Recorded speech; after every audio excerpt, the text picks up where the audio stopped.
ETF index mutual funds నేర్చుకుని stock మార్కెట్లో రాణించాలనుకుంటున్నారా? వెంటనే ఈ నెంబర్కి కాల్ చేయండి.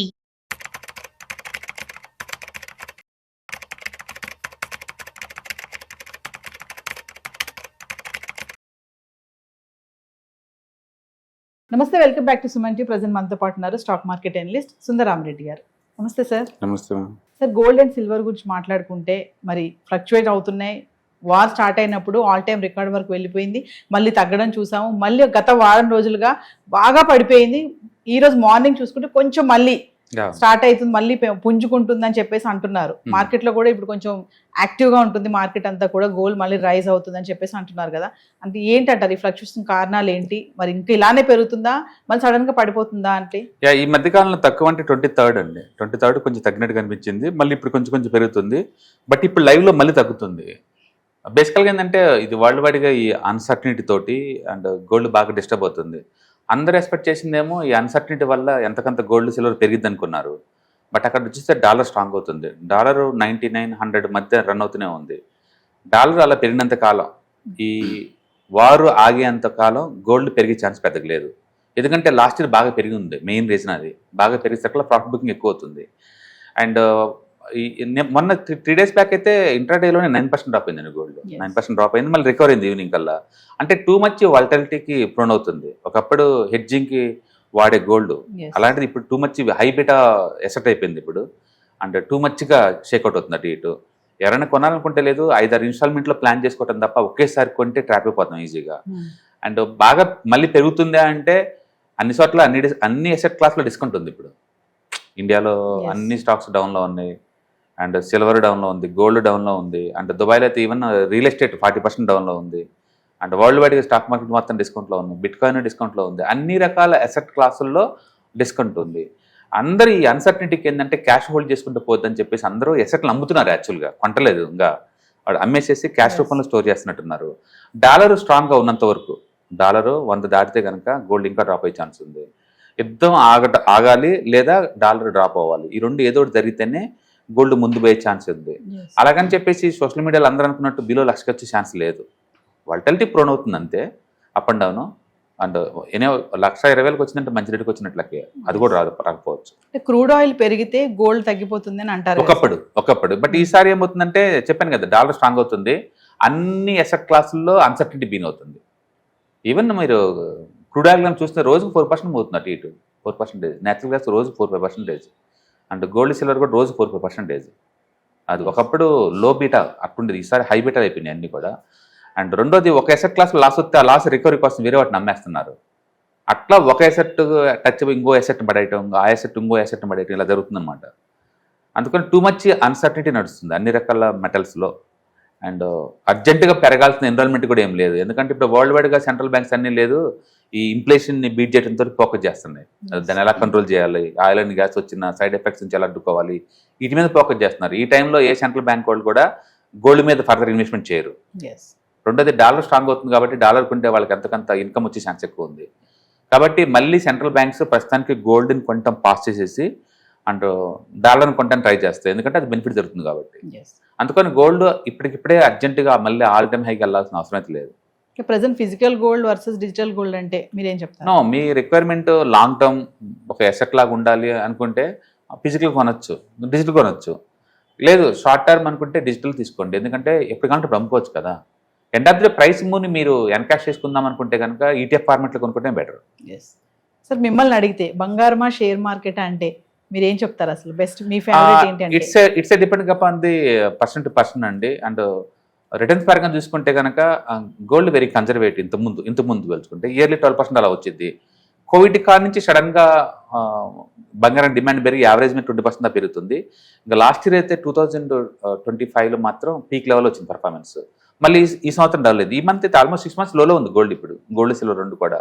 దాని మీనింగ్ ఏంటంటే ప్రతి ఎసెట్కి ఒక సైక్లికల్ నేచర్ ఉంటుంది. అంటే కొన్నిసార్లు ఆగిపోవటం, కొన్నిసార్లు మూవ్ అవటం, కొన్నిసార్లు డౌన్ అవటం, అది కామన్ అది. అందుకని రెండు ఎసెట్లు ఏదాన్ని బదులు రెండింటిని కంబైన్ చేసి ఇన్వెస్ట్ చేసుకోవడం మంచి పద్ధతి. లేదు ఒకటే కావాలి లాంగ్ టర్మ్కి అని అనుకుంటే కనుక నేను ఈక్విటీకి వెళ్ళిపోతాను. ఎందుకంటే గోల్డ్లో ఏదో ఒకసారి బ్లాస్ట్ అయిందని చెప్పేసి గోల్డ్కి వెళ్ళటం కాదు, ఈక్విటీలో డిస్కౌంట్ సేల్ ఎక్కువ వస్తుంటుంది. ఆ టైంలో బాగా కొనుక్కొని పక్కన పెట్టుకొని మళ్ళీ కొంచెం పెరిగిన తర్వాత మనం బయటికి పోవచ్చు. అదే పని గోల్డ్ కూడా చేయొచ్చు. అందుకని మీరు స్పెక్యులేటర్స్ అయితే ఏ అసెట్స్ అయినా డీల్ చేయొచ్చు. అండ్ లాంగ్ టర్మ్ ఉండేవాళ్ళు అనుకుంటే కనుక డెఫినెట్గా equity is better than the gold. కాకపోతే ఈక్విటీలో వాలటిలిటీ ఎక్కువ, డ్రాడౌన్స్ ఎక్కువ. అది ఓకే అనుకుంటే మీకు ఎవ్రీ మంత్లో పెట్టుకునే వాళ్ళకి బాగుంటుంది. 2026 మార్చ్ ఎండింగ్ వచ్చేసాం సార్. ఇప్పటి వరకు కూడా గోల్డ్ అండ్ సిల్వర్ పెర్ఫార్మెన్స్ ఎలా ఉంది అంటే? డెఫినెట్గా గోల్డ్ సిల్వర్ ఇస్ రాకింగ్. అంతే 1 మంత్లో పడినంత మాత్రాన లాస్ట్ 1 ఇయర్ రిటర్న్స్కి ఎఫెక్ట్ ఏం అవ్వదు కదా. అంటే ఇప్పటికీ స్టిల్ ఈ సంవత్సరం కొన్న వాళ్ళకి గోల్డ్ డబ్బు వచ్చింది, సిల్వర్ కూడా డబ్బు వచ్చింది జనవరి నుంచి కొంటే కనుక. ఈక్విటీ జనవరి నుంచి ఇప్పుడు దాకా చూసుకుంటే లేదు, 3 ఇండెక్స్ మాత్రం పాజిటివ్లో ఉన్నాయి. ఐ థింక్ పియూసీ బ్యాంక్స్ ఒకటి, మెటల్ ఒకటి, సిపిఎస్సి, ఈ 3 ఉన్నాయి. ఫార్మా ఈ 4 ఉన్నాయి పాజిటివ్లో, ఏది జనవరి నుంచి ఇప్పుడు చూసుకుంటే. అండ్ వరస్ట్ అనుకుంటే ఐటీ 24% డ్రాప్ అయింది జనవరి నుంచి ఇప్పటి వరకు. అండ్ బ్యాంకింగ్ ఆల్మోస్ట్ 18% డ్రాప్ అయినాయి. పియూసీ బ్యాంక్స్, ప్రైవేట్ బ్యాంక్స్, అన్ని రకాల బ్యాంక్స్. కాబట్టి ఈక్విటీతో పోల్చుకున్నప్పుడు గోల్డ్ సిల్వర్లోనే ఇప్పుడు వరకు చూసుకుంటే లాస్ట్ 1 ఇయర్లో డబ్బు ఎక్కువ వచ్చింది. అండ్ ఈ సంవత్సరం చూసినా ఇప్పుడు వరకు ఎక్కువ వచ్చింది. బట్ నేను అనుకోవటం నెక్స్ట్ 1 ఇయర్లో గోల్డ్ వర్సెస్ స్టాక్ మార్కెట్ ఏది ఎక్కువ వస్తుంది రిటర్న్స్ అంటే డెఫినెట్గా స్టాక్ మార్కెట్ వస్తుంది. ఎందుకంటే ఇప్పటికే ఇది 2 ఇయర్స్ అవుతుంది రిటర్న్స్ రాకుండా. అంటే కాబట్టి మోర్ కన్సల్టేషన్ అయిపోయింది. వరస్ట్ అంటే ఎందుకంటే ఎక్కువ రాకపోవచ్చు. బట్ ఏదైనా సరే స్టాక్ మార్కెట్లో హిస్టారికల్ రిఫరెన్స్ చూసుకుంటే మనకి 30-40% పట్టడం అనేది మామూలు విషయం. కాబట్టి ఇట్స్ అన్ప్రెడిక్టబుల్ థింగ్. గోల్డ్ అలా కాదు, ఒక పీస్ ఆఫ్ మైండ్ దొరుకుతుంది. అది పడ్డా సరే పడ్డట్టు అనిపించింది ఫిజికల్గా, అది ఎందుకంటే అది గోల్డ్ కాబట్టి. దాంట్లో ఏంటంటే కొంటే అందరూ కొంచెం సెక్యూర్ ఫీల్ అవుతారు. ఈక్విటీ అలా కాదు, అది పడుతున్న భయమే, పెరుగుతున్నా కూడా భయం ఎప్పుడు పడుతుందో అని. బట్ హిస్టరీ కానీ చూసుకున్నట్టయితే ఈక్విటీ ఇది వండర్ఫుల్ అసెట్ క్లాస్. పడ్డప్పుడల్లా కొంటా ఉండాలి, ఇన్స్టాల్మెంట్లో కొనాలి. అండ్ కొంచెం రేట్ బాగా వచ్చిన తర్వాత అమ్ముకొని పడిపోవచ్చు. రెండోది ట్యాక్స్ కూడా 12.5% ఉంటుంది 1 ఇయర్ దాటితే. కాబట్టి ఈక్విటీ బాగుంటుంది. మార్నింగ్ ఉన్న రేటు ఆఫ్టర్నూన్కి చేంజ్ అయిపోతుంది సార్. మరి గంటకు కూడా మారిపోతూ ఉంటుంది కదా గోల్డ్ రేట్స్, ఎందుకంటారు? బేసికల్గా ఇన్వెస్టర్స్, ట్రేడర్స్ డిఫరెంట్ కండిషన్స్ ఉంటాయి. ఇప్పుడు సపోజ్ 5 నిమిషాల్లో మనీ మీకు చేద్దామనుకున్న వాళ్ళు పేరు స్పెక్యులేటర్స్ అంటారు వాళ్ళని. అంటే వాళ్ళు స్కాల్పర్స్ అంటారు. వాళ్ళు 0.3% వచ్చేసి వాళ్ళు వెళ్ళిపోతారు బయటికి. అంటే వాళ్ళ టార్గెట్ 0.3. డే ట్రేడింగ్ అంటారు, మార్నింగ్ వచ్చి ఈవినింగ్ కల్లా వెళ్ళిపోతారు వాళ్ళు. వాళ్ళ టార్గెట్ రోజుకి 1% చాలు వెళ్ళిపోతారు అంటారు. అలాగే స్వింగ్ ట్రేడింగ్ వాళ్ళు 4-5 రోజులు పాజిటివ్గా ఉంటుందంటే మార్కెట్లోకి వస్తారు. అలాగే పొజిషన్ ట్రేడర్ వాళ్ళు ఒక 10%-20% వచ్చి క్లోజ్ చేద్దాం అనుకుంటారు. ఇన్వెస్టర్స్ 1 ఇయర్ ఆగిన తర్వాత క్లోజ్ చేస్తుంటారు. అంటే different public, different perception, different way of behaviour.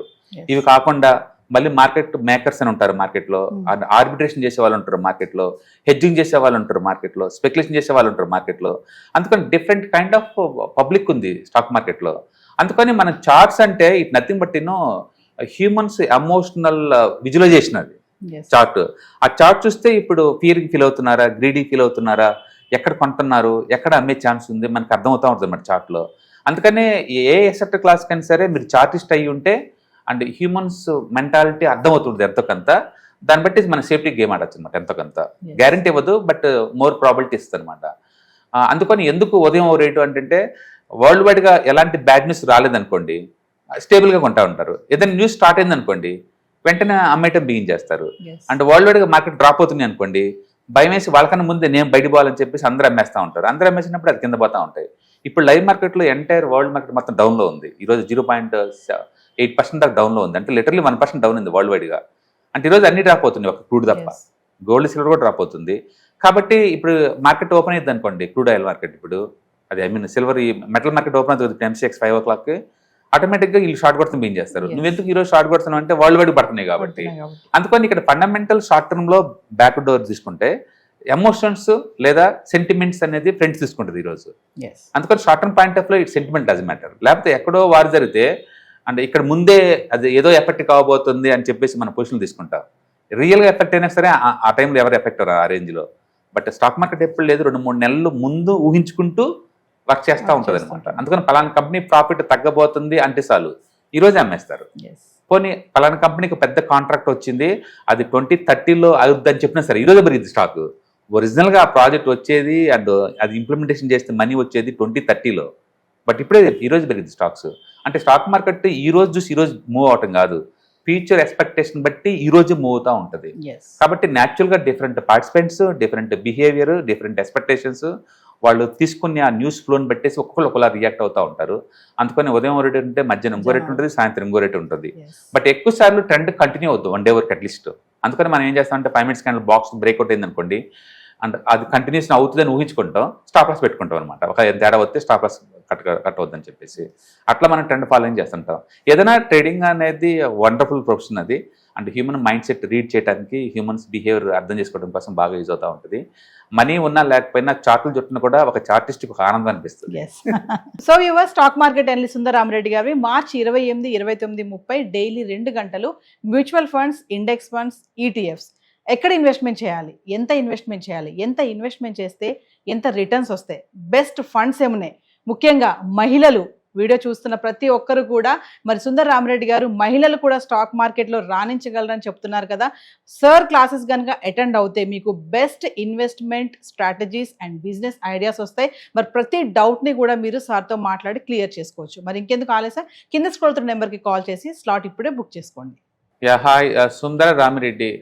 ఈ మంత్ మార్చి 28, 29 అండ్ 30 3 డేస్లో ETFs, index funds and mutual funds మీద ఆన్లైన్ వెబినార్ జరుగుతుందండి. ఈ వెబినార్లో ఈటీఎఫ్స్ అంటే ఏంటి, ఇండెక్స్ ఫండ్స్, మ్యూచువల్ ఫండ్స్ అంటే ఏంటి, అంటే కరెంట్ మార్కెట్ కండిషన్స్లో వీటి ద్వారా వెల్త్ ఎలా క్రియేట్ చేసుకోవచ్చు, అంటే వీటిని ఎలా ట్రాక్ చేసుకోవచ్చు, అంటే ఫ్యూచర్లో వీటిని బెస్ట్ వాటిని ఎలా అప్ చేసుకోవచ్చు అనేది మీకు ప్రాక్టికల్గా మీకు ఈ వెబినార్లో ఎక్స్ప్లెయిన్ చేయడం జరుగుతుంది. కాబట్టి మీకు ఇంట్రెస్ట్ ఉన్న పార్టిసిపెంట్స్ కింద స్క్రోల్ అవుతున్న నెంబర్పై కాల్ చేసి అండ్ సీట్ బుక్ చేసుకోండి. అండ్ మార్చి 28, 29 అండ్ 30 3 డేస్లో డైలీ 2 hours చొప్పున ఉంటుంది.